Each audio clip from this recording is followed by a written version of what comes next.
The Shepnaz Podcast begins now. Welcome to the Shepnaz Podcast. I'm Joe, and I'm your host today. Although we took a break yesterday because of Worship Wednesday, we are going to have our last day from the Ministry Expo. So we're going to join back in. If you missed that, you want to go back and check up on Monday and Tuesday's podcast where we had the first two sections. But here's the conclusion as we wrap up the Ministry Expo from this past Sunday. I think I see a brand new staff member. So if you would introduce this person, we would greatly appreciate it. And I'm quite sure he has a whole list of things that he already has to do. All right. Yes, our newest staff member is Mr. Steven here, right? Hello. And he is with the building and grounds crew, and then also, what's this one? The cleaning crew. So if you could tell us a little bit about how your services work here and what you do and what type of volunteers or additional workers you might be able to bring on and into the service, that would be awesome. Yeah, certainly. The building and grounds crew is just a way to serve the church, build community, get to know people a little better, have good first impressions of new people that are coming to the church. The garden beds are nicely weeded, things look great. That's just mainly what it is, a way to build community, serve the church, and have people feel more welcomed at the church. That sounds great. How many people come in and help on a regular basis? I could have 2 people to 10 people. Today we had 16 people sign up just to get information to see if they're available. And, it could be a whole wide spectrum. Anyone's welcome to come. Kids, anyone that would just enjoy and want to plug in and serve in any way they can.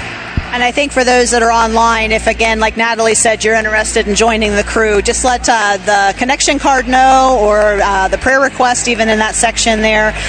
Reach out to even the info, I think it was at shepnaz.com, I'm assuming, Joe? and they can, yes. .org, thank you.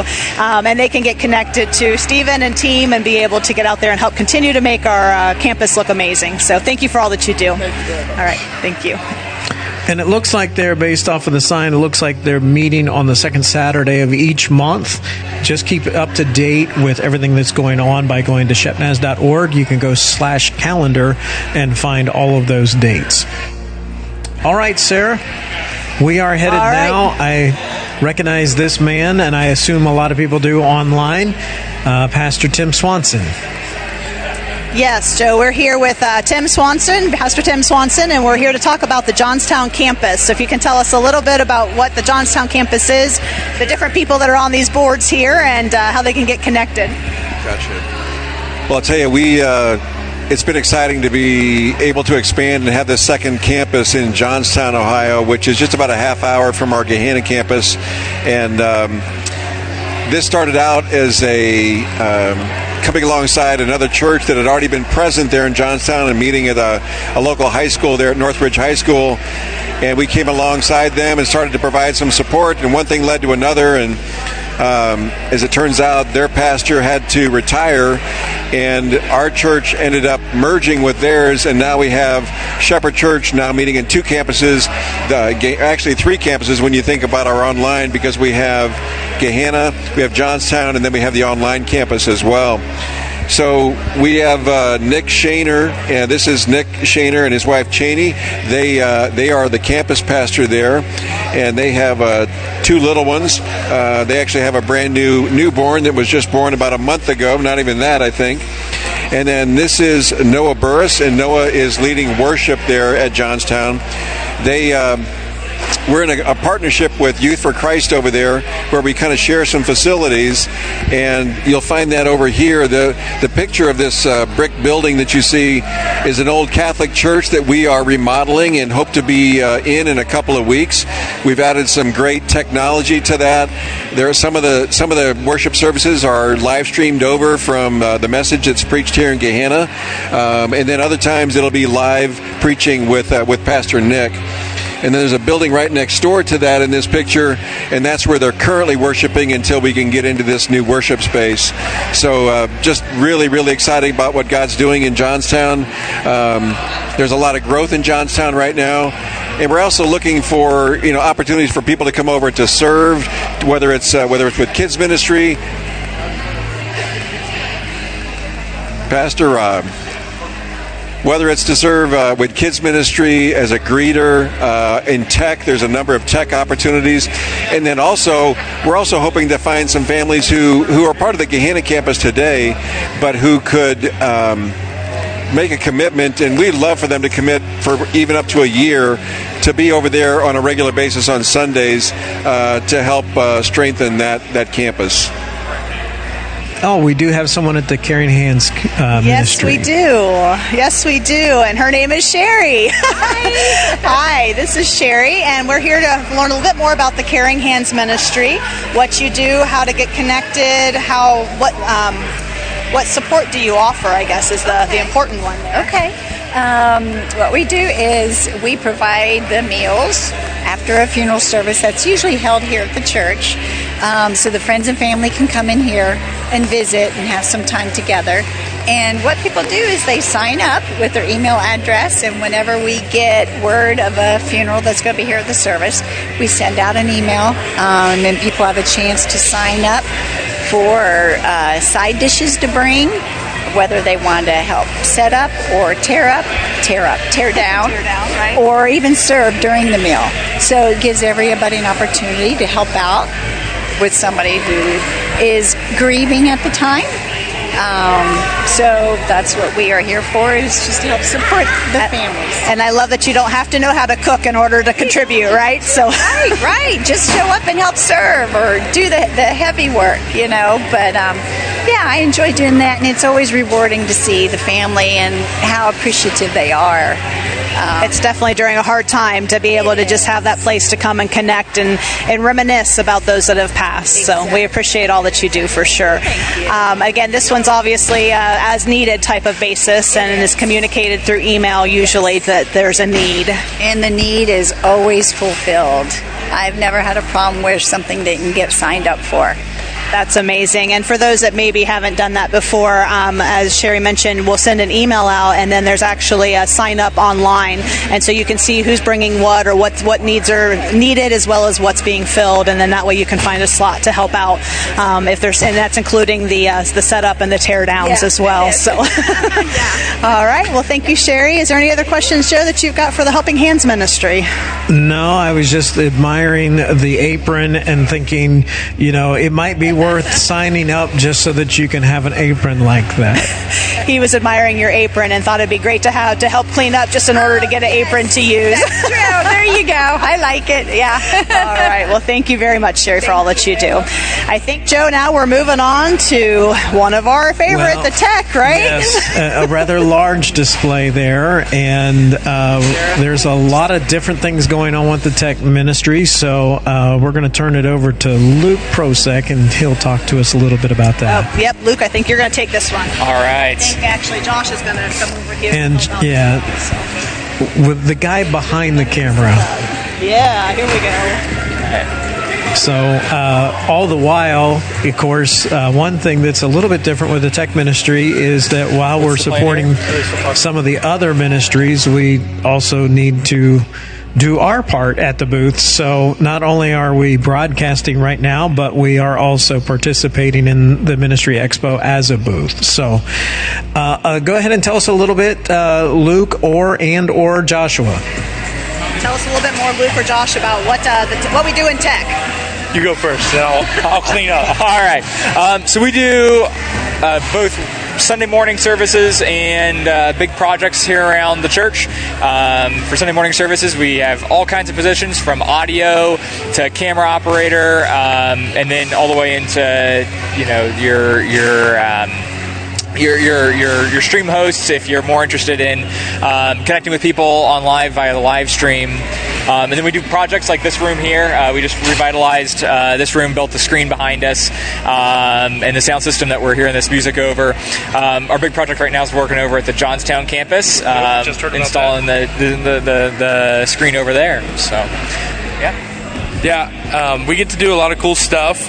It's a lot of fun, but most importantly, we are a support ministry. So all of these other ministries that we've heard from today, in some way, shape, or form, are likely going to use IT. Even, if it's the Caring Hands Ministry sending out an email saying that they need, meals made or something like that.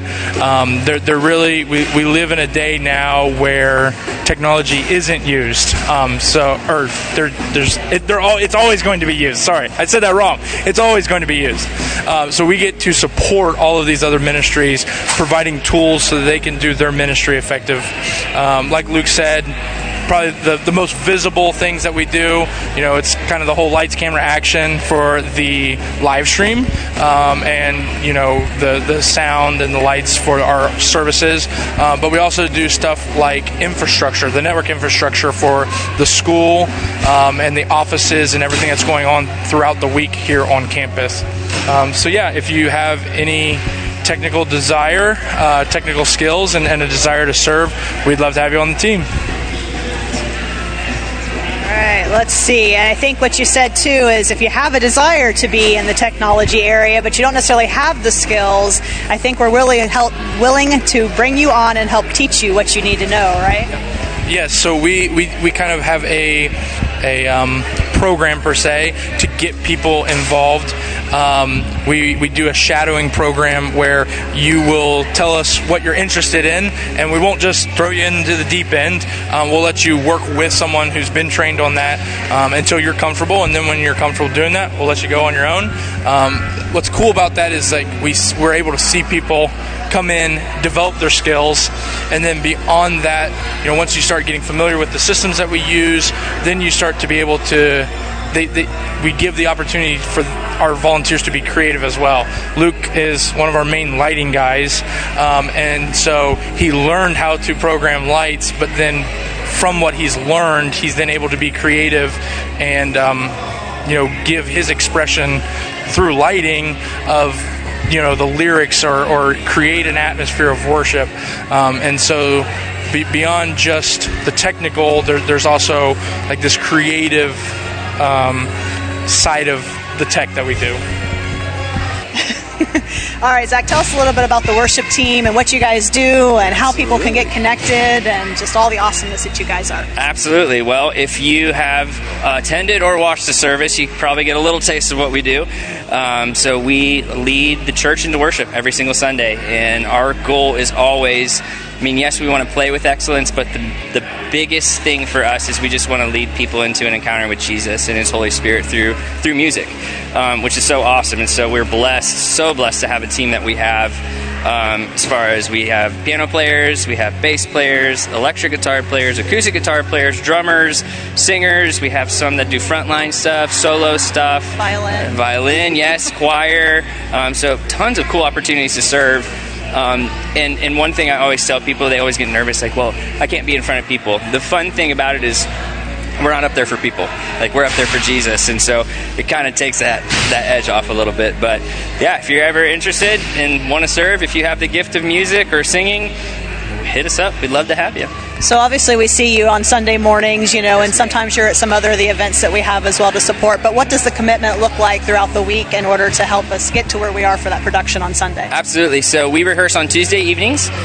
So if you're a vocalist, we start rehearsals at, let's see if I remember this right. My brain's fried. It's after services. At 7 o'clock p.m. And we'll do a quick vocal-only run-through. That way we can get parts down from 7 to 7:30, and then at 7:30 we go into the sanctuary to join the band. So if you're on the band team, we just ask that 7:15 you get here, get your stuff set up, get comfortable, and then at 7:30 we gather together, and the first thing we do before anything is pray. We always want to pray. Even if we're rehearsing, it's still worship, and so we want to seek the Holy Spirit in that. And then we'll run through the songs, and we usually try to wrap up depending on the week. We always say come prepared, because practice is not the time to learn the songs, it's to rehearse the songs together. So if we do that, we usually get out of here by 8:30, and we always end with prayer as well. Always circle up, ask what the prayer needs are for the night, pray for each other. And then Sunday mornings, don't be scared by this because it's worth it. We meet at 7:15 a.m. I know that sounds early, but we do a sound check from 7:15 to 7:30. We start rehearsing right at 7:30, and we'll do a quick run through because we've already practiced them. We just want to, polish off what we need for that week. The beautiful thing is why we have to get here so early is because before service, all of us gather together, and the whole ministry team, anybody who's serving, gathers to pray for the service. And so that's something extremely important for our team, that we want to come in spiritually ready, not just musically ready. So, and then there's 2 services, one at 9 a.m.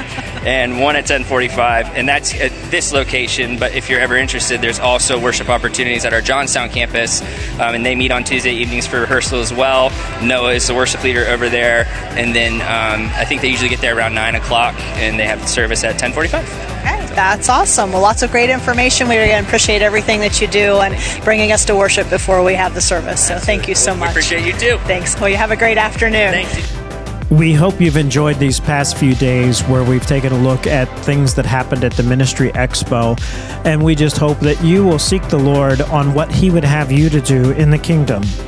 You can follow everything that's going on at the church by going to the church website at shepnaz.org, also on Facebook, Instagram, and YouTube.